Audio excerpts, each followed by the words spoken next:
This video is over topic 20, margin of error and confidence intervals. So this topic, looking at survey results is when this is going to come up. So again, the text, you can read through this, but essentially we have a confidence level. We are specifically going to be working with 95% confidence level. What that means is when you see 95% in these questions, you're not doing any calculations with that. If we were working with a mix of sometimes 95% confidence, sometimes 99%, sometimes 90%, whatever, then it would matter when it says 95%. But we are only doing 95%, so it is just a description of the level of confidence that you can mentally, anytime you see 95% confidence or 95% margin of error, replace that with, that it's just indicating a fairly high level of confidence. The margin of error is based on then the confidence level, which again, we're only using 95% confidence, and the sample size. Now, if you look online or other sources, they will almost always, they'll have at least a margin of error calculation that also involves the survey result percentage that you're working with. So we are using a simplified version of that is specifically for the 95% confidence, and it is kind of simplified to cover all possibilities by basically giving the largest that it could get for any survey result. So you will just be using the sample size as your input. This is on the formula sheet. It's this formula plus or minus 100 over square root of n being the sample size. So if you're looking up and you're finding anything more complicated than this, you do not need to be doing that. It will not give you the answer that Alex is looking for, and it'll be more complicated, and it won't be on the formula sheet. So use this formula, learn this formula. As far as on the formula sheet, it doesn't give you any information about what this is on the formula sheet, so you need to know when you see margin of error, when you see a survey mentioned, when you see confidence interval, that you need to go like this is the formula to use, or when you're looking at the formula sheet and you see that formula, to know that's the margin of error formula. The plus or minus isn't part of your calculation. It is kind of a hint that you can use to remind yourself that this result is going to be added and subtracted to something else. The 100 converts it to percent form, so it's already a percentage when you do the calculation. So your calculations with that result is you're going to take the survey result percentage minus the margin of error and the survey result percentage plus the margin of error. Again, nowhere in these calculations is 95% involved whatsoever. If you are doing a calculation with 95% on these, you're not going to get the right answer. Don't do it. You're just using the sample size, find the margin of error, and then the margin of error is one time subtracted from the percentage, one time added to the percentage to get the confidence interval. Interval in math means a range of values. So confidence interval has a low value and a high value, defining a range of possible numbers. And what the confidence interval is doing and the margin of error isn't looking at the actual survey results to question their accuracy. It's saying when we apply the survey result of the sample to the entire population could fall anywhere within the range at this confidence level. If we had a higher confidence level, it would be a smaller range of, higher confidence level would be a larger range of values. We would have to allow a smaller, lower confidence level could allow a narrower range, but we are specifically doing the 95% confidence level. So this is the range that will go with that. As an additional note, you will see 95% come up in a later context, later in this unit. And in that case, it corresponds to adding and subtracting a value twice. So keep in mind here where we have this margin of error, the margin of error, it is related, but the margin of error here is already accounting for that two times. So you just do the margin of error one time subtracted and one time added to the survey result. So let's look at some examples. There's an already written out example here that you can read, but here are the practice problems, or a practice problem. So After spring break, a university newspaper puts out a survey of where students went on spring break. Of the 271 people who responded, that's N, that's our sample size. And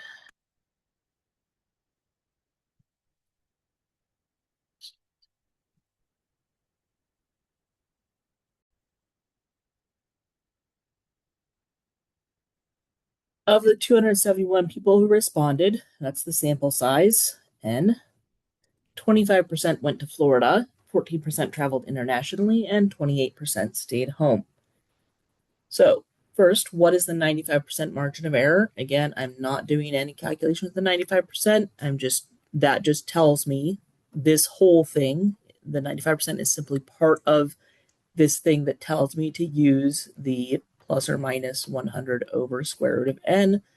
Again, though, the plus or minus is not actually part of the calculation. So I'm really just doing 100 over square root of 271.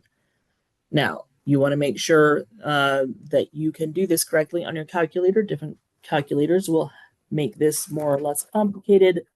But if you have a handheld scientific calculator, or you can go to a different question that has the ALEKS calculator, you should be able to enter it and have it look pretty much just as you see here, where you can just do the 100, then a division or a fraction, and then hit the square root button, and then put the 271 and hit equals.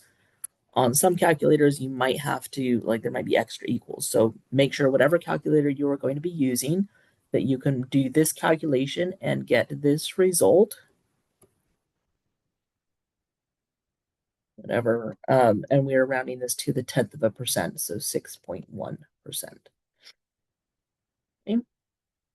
You should be able to enter this as a single whole calculation. You shouldn't need to break it down step by step. If you do break it down step by step, you would need to do the square root of 271. Then you would need to do a 1 over x, or a x to the negative 1, or some type of thing, or do 100 divided by previous answer in some form. So that would be more complicated. So, but if you do have any questions or trouble getting this calculation on your calculator, just reach out to the instructor who can help you with that. So once we have the margin of error, again, the formula we are using, we have a single margin of error that covers the whole survey. We're not doing a separate margin of error for each survey result. So each of these survey results, then, we would sort of expand by 6.1 on each side. So we can be 95% confident that at least what percent of all students went to Florida. Again, 95% is just a measure of how confident. It's not something we're going to do a calculation with. The at least what percent is looking for the low end, and that's just going to be the Florida percentage minus the margin of error. So 25 minus 6.1 is 18.9. Right? But don't make this more complicated. This is more about learning information and to know not to try and do any other calculations or extra steps that shouldn't be there. Highest percentage for the 95% confidence interval of students who went to Florida is simply 25 plus 6.1, which is 31.1. Then these next questions ask just for the 95% confidence interval. Whenever you see that, you need those two values. You need the low end and the high end. For students who stayed home, the stayed home percentage from the survey was 28%. So I'm going to do 28 minus 6.1 and 28 plus 6.1. So that's 21.9 to 34.1% that stayed home. And then for students who traveled internationally, that was 14%. So I'll do 14 minus 6.1 and 14 plus 6.1. So that's 7.9 and 20.1. Okay, so that's the calculations. Now, as far as some things you'll be looking at in the homework activity on this topic, is kind of visualizing what this actually looks like and means for what we can conclude from the survey. So I'm going to make these little graphs of the confidence intervals. So I'm going to put a dot for the survey. So Florida was 25% for the survey result. So put that here. And then the confidence interval, it was 18.9 and 31.1. So I'll mark a little vertical line here at 18.9, so just before the 19, and at 31.1, just after the 31, and I'll draw a line connecting them. So this whole line represents the possible values when you talk about everybody, the whole population. The number that went to Florida could fall anywhere on this line. So that's Florida. For stayed home, I'll just switch to a different color here with the dot at 28. And then it went to 34.1 on the high end, and it was 21.9 on the low end.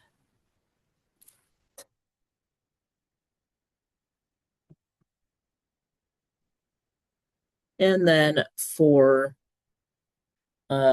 traveled internationally, that's going from 7.9 to 21 or to 20.1.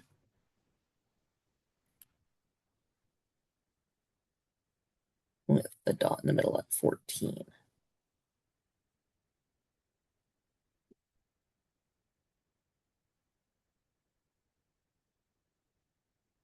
Okay, so we can see then that all of the possible places, all of the possible numbers for Florida, there's a lot of ways for the number who went, the actual number that went to Florida to be higher. So maybe it's here to be higher than the number that stayed home. So there's lots of ways. The highest for Florida is higher than a lot of the possibilities for home, or the lowest for home is lower than a lot of the possibilities for Florida. So there's lots of different ways to have the actual Florida number be larger than the stayed home number. We have what I call an overlap here. So we can't conclude that definitely more people stayed home than went to Florida. Even if I look at Florida versus international, there are still some ways for the ones that traveled internationally to be more than the ones that went to Florida. So we have an overlap there as well. It's a shorter overlap, so there's less possibility of there ending up having been more that traveled internationally than went to Florida. There's still a possibility. Versus if I look at international versus stayed home, the highest likely international traveling percentage is still lower than the lowest stayed home. Now that's still within the 95% confidence, so there's still a little bit of chance that the number that or the percent that traveled internationally is beyond that purple range, beyond that confidence interval that I've drawn there, and it could be bigger, and the stayed home could be smaller to where they would cross, but it's less likely.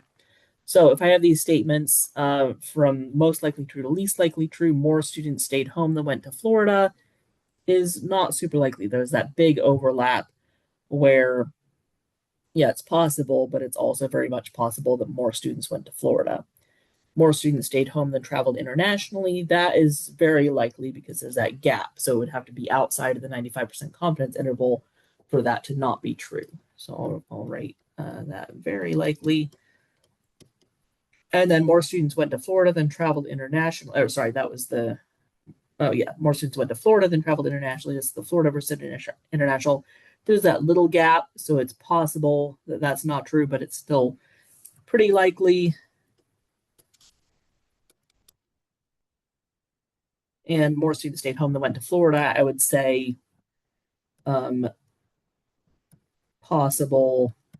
I wouldn't say it's unlikely, but it's not certainly not for sure. So I would rank them as most likely true is the more students stayed home than traveled internationally, where there's the gap. And then the least likely true, more students stayed home than went to Florida because that had the large overlap. And then the middle that had the small overlap is more likely true than the large overlap, but less likely true than where there was the gap. So that is this topic 20.